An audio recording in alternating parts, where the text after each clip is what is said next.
ایک لیڈر صاحب کے متعلق بہت بات کی جاتی ہے جی انہوں نے کیا کیا جی انہوں نے کیا ڈیلیور کیا جی انہوں نے شور دے دیا جی. اور میں نام نہیں لینا چاہ رہا تھا آپ نے لے لیا. پی ٹی آئی میں کچھ لوگ ہیں جو کلیم کرتے ہیں کہ بزدار اسکینڈلس اوبویسلی جو کرپشن کے تھے اس کے علاوہ فرق ہوگی اسکینڈل بہت حد تک عمران خان صاحب اس میں ملوث نہیں تھے. اگر میں ہیڈ آف اسٹیٹ ہوں اور میری بیوی جو ہے وہ کرپشن میں انوالو ہے اور مجھے اس کا پتہ ہی نہیں چل رہا تو سب سے بڑی نالائکی تو پھر میری ہے. کسی ایک ملک سے کوئی آواز نہیں آ رہی خان صاحب کے لیے. آ رہی ہے تو امریکہ سے آ رہی ہے تو اسرائیل سے آ رہی ہے کہ اس پاکستان کو ہم سے کیوں چھینا گیا اور ہم پہ یہ پاکستان کیوں مسلط کیا گیا. 2017 والا پاکستان زیادہ اچھا تھا یا آج کا پاکستان زیادہ اچھا ہے؟ رچرڈ گرنیل صاحب کا پریشر ہے امریکہ کی طرف کا پریشر ہے یا پھر وہ کون صاحب ہے؟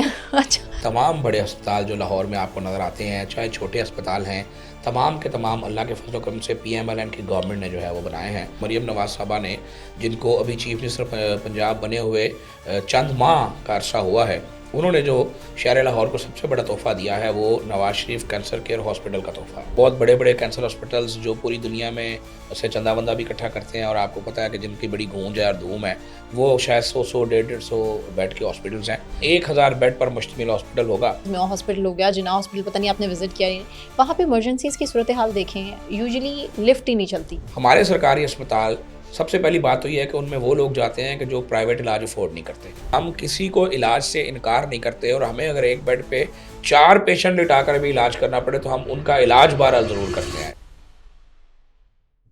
السلام علیکم جی. آج اسٹوڈیو میں ہم نے انوائٹ کیا ہے ممبر آف پروونشل اسمبلی خواجہ عمران نذیر صاحب جو کہ ہیلتھ میں بھی اسپیسیفکلی جو اپنا سرو کریں. سر تھینک یو سو مچ. آج اپنے اسپیشلی ٹائم نکالا ہمارے اسٹوڈیو آئے ہیں. پہلے تو سب سے پہلے بات کر لیتے ہیں اپنے لاہور کی کہ لاہور میں جو ہاسپٹلز ہیں اس میں مزید اپ گریڈیشن کے کام کیا کیا ہوئے ہیں؟ بسم اللہ الرحمن الرحیم. دیکھیں اگر ہم ماضی کی بات کریں تو پی ایم ایل این کی گورنمنٹ جب آئی ہیں انہوں نے لاہور کا انفراسٹرکچر جو ہے وہ ڈیولپ کیا ہے. اگر آپ ہیلتھ کی بات کریں تو آج کے تمام بڑے اسپتال جو لاہور میں آپ کو نظر آتے ہیں چاہے چھوٹے اسپتال ہیں تمام کے تمام اللہ کے فضل و کرم سے پی ایم ایل این کی گورنمنٹ نے جو ہے وہ بنائے ہیں. اور میو ہاسپٹل چونکہ بہت پرانا ہے اس کو جو رینوویٹ کیا اور اس کو ریہیبلیٹیٹ کیا وہ بھی پی ایم ایل این کی گورنمنٹ کا جو ہے وہ کارنامہ ہے. اور کارڈیالوجی کی بات کر لیں باقی ہاسپٹلس کی بات کر لیں اور آج کے دور کی بات کریں تو مریم نواز صاحبہ نے جن کو ابھی چیف منسٹر پنجاب بنے ہوئے چند ماہ کا عرصہ ہوا ہے انہوں نے جو شہر لاہور کو سب سے بڑا تحفہ دیا ہے وہ Nawaz Sharif cancer care hospital کا تحفہ ہے. یہ ایک ایسا state of the art cancer کا ہاسپٹل جو ہے وہ بننے جا رہا ہے کہ جو اس پورے ریجن کا اللہ کے فضل سے سب سے بڑا اور بیسٹ ہاسپٹل ہوگا کینسر کا. اور کسی بھی سرکاری سطح پر پنجاب کا یہ پہلا کینسر کیئر ہاسپٹل ہے. اور یہ کب تک بن جائے گا؟ اس کو الحمدللہ انشاءاللہ اگلے برس جو ہے یہ کام سٹارٹ کر دے گا جی. اور اس کی جو مکمل کمپلیشن ہے اس کو 1 سے 1.5 برس کا عرصہ درکار ہوگا. اور اس ہسپتال کی جو 2 سب سے بڑی کوالٹیز ہیں ایک تو یہ کہ یہ تقریباً 1000 بیڈ پر مشتمل ہاسپٹل ہوگا.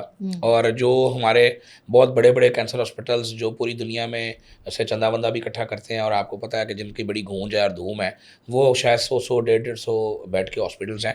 اور یہ جو Nawaz Sharif cancer care hospital بننے جا رہا ہے اور شروع تیزی سے تکمیل کے مراحل طے کر رہا ہے یہ 1000 بیڈس کے قریب اس کی کیپیسٹی ہوگی. اور اس کی سب سے بڑی کوالٹی یہ ہوگی کہ یہ اسٹیج 3 اور اسٹیج 4 کے جو کینسر پیشنٹس ہیں ان کو بھی ٹریٹ کرے گا. ہمارے یہاں پر جو کینسر ہاسپٹلز ہیں وہ اسٹیج 2 اور 3 کے پیشنٹس کو جو نارملی نہیں لیتے اور ایک خاص ایج کے بعد پیشنٹس کو جواب دے دیتے ہیں. اور ہمارا کوئی پیارا اگر اس کی ایج اللہ نہ کرے 40 سال سے اوپر ہے تو کیا ہم اس کو مرنے کے لیے چھوڑ دیں؟ یہ تو نہیں ہو سکتا.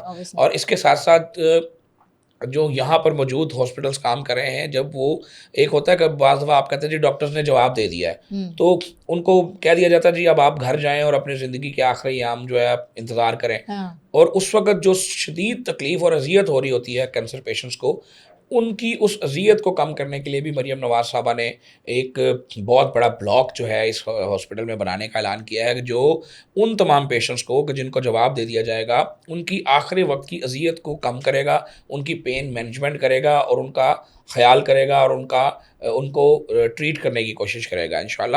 تو Nawaz Sharif cancer care hospital جو ہے نہ صرف لاہور کے لیے اور پنجاب کے لیے بلکہ پورے پاکستان کے لیے ایک بہت بڑی